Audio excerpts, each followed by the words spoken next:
buồn là trong hồ chút đòi hỏi cho thầy trong phi thầy trong việc họ và lúc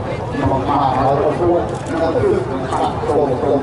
nhiệt độ thua là một